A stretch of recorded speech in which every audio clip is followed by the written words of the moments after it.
What is going on, everybody? I am back today because if you haven't paid attention recently, I reviewed the first two Conjuring movies. And the reason why is the new Conjuring movie has come out. And I wanted to go back and revisit some of the movies in the franchise that I enjoy. Like I said, I am not going to watch some of the ones that are really terrible, like the original Annabelle or La Llorona or some of the Nun 2, which is like one of the worst things I've watched in quite some time. But I did want to watch some of the movies that I really enjoy, and I will stand by this. This movie in particular is one of the most fun offshoot movies that they did. I feel like this movie, it doesn't take itself too seriously, and it really just showcases what a fun world the Conjuring universe is, and like when you can kind of investigate other elements of this world and like ghosts and entities and things of that nature. One of the things that's the most fascinating to me about this universe as a whole. And so I wanted to revisit this because I've only seen it once and I really enjoyed it when I watched it the first time. And the movie I'm going to be telling you about today is Annabelle Comes Home. Annabelle Comes Home is directed by Gary Dauberman. Determined to keep Annabelle from wreaking more havoc, demonologist Ed and Lorraine Warren bring the possessed doll back to the locked artifacts room in their home, placing her safely behind sacred glass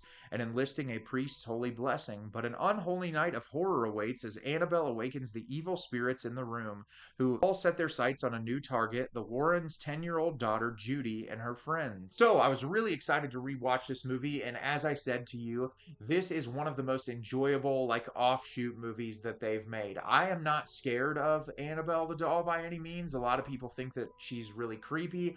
I can appreciate the aesthetic that they're going for, but I feel like this movie really does a great job utilizing what Annabelle is and like adding more things into the movie to make it more engaging and entertaining. And I'm excited to tell you a little bit about it today.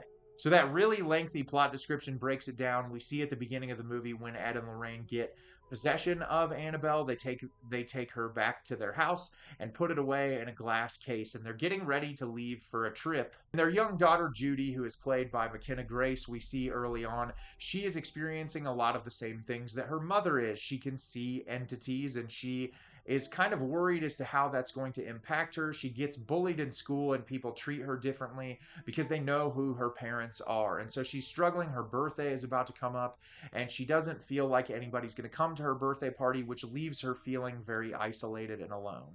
And so her babysitter, Mary Ellen, comes over to take care of her while her parents are away. Well, simultaneously, Mary Ellen's friend, Daniela, comes over, and Daniela seems to know a lot about the Warrens and what they are all about. And she's like peeking and prying around their home, and she manages to distract Mary Ellen and Judy for a while and says, "Hey, leave the house, I'll watch everything." And she ends up going into the room with all the artifacts, and of course, she is a dumb kid, so she touches everything, she gets involved in everything, and she eventually lets Annabelle out of her box. And once Annabelle is out of her box, havoc is unleashed with all of these different entities that are in this room, and they terrorize these three girls while the Warrens are away. So, like I said, I really enjoy this movie a lot. It honestly kind of reminds me of like a more adult Scooby-Doo episode. That might seem relatively silly coming out of my mouth, but it's the truth. It's very enjoyable and fun. I really like the three performances from the actresses we see the most in this movie. I think they all do a really nice job. The one girl, Daniela, who keeps going and getting involved in stuff. She is a super dumb character and continuously makes the wrong decisions, but I like how the director sort of reveals what her motivations are so you can develop some level of sympathy for her when it comes to the desperation she is feeling, where she's been in this car accident and lost her father, and she wants a way to communicate with her father because she feels like the accident is her fault. And I think being able to do something like that really helps justify a lot of the decision making and makes the movie more effective in that regard. But I do appreciate all the performances. Obviously, Vera Farmiga and Patrick Wilson are in this for a very, very brief period of time, but it's always enjoyable to see them on screen. I really liked the intro to this movie where they first get Annabelle. It's like a little 10-minute segment, and I think it worked very well for what they were trying to use it for. This movie has incredible atmosphere. I think like I joked in the past two Conjuring movie videos, but the fog that rolls in, it always cracks me up. But aside from that, I really love a lot of the choices with the lighting in this. There's one scene in particular where Judy is in her room and she's got this like rotating light in her room, and like the way that it captures shadows on the wall. There's just a lot of really amazing moments visually in this movie that I think make it easy to immerse yourself into. The different array of entities that you experience throughout this movie, there's some that are so cool. There's one that's called like the ferryman that like puts coins on his victim's eyes, and when the victims show up and then he as a character shows up, truly just ominous and horrifying. There's a woman that walks around in a white dress. The dress is said to cause people to get violent and angry and murderous, and I thought that was a really cool incorporation. Even like little things like the Feely Mealy board game that's in there, there's just a lot of things that are shown in this movie that it really gives you a background to who the Warrens are and all of the different things that they've had to experience over time, and the things that they've had to fight and kind of lock up to keep protected. That's one of my favorite parts of this movie, getting that idea of those characters, but also like, I think there's just enough time spent with these little things that make it effective. They could have done way too much. Like there are certain things they really fixate on, this like toy monkey at one point and they don't really do anything with it. But I think the ones that they do choose are truly horrifying and effective to kind of scare the audiences. And that's exactly what this movie is trying to be. I think the incorporation of Annabelle works really well because when you think about her power compared to the remainder of the entities that are in there, like she would be able to kind of set these things off, even if they're blessed, they're taken care of by a priest.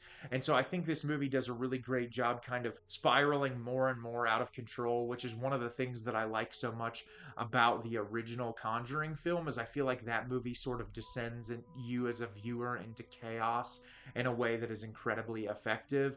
And I enjoy that a lot about this movie. There's some great musical choices, as there is in most of these films, and I think the characters that, like I said, you have the one character who's consistently making the really dumb decisions. But I thought, like, looking at this through the eyes of the Warrens' young daughter and how she like knows enough about her parents to as to how to approach this situationally, is another fun part of the film. And it's not a perfect movie by any means. There's definitely some pacing issues. There's some characters that are introduced that don't work as well as others. I do like some of the comedic relief in this, like with the pizza guy.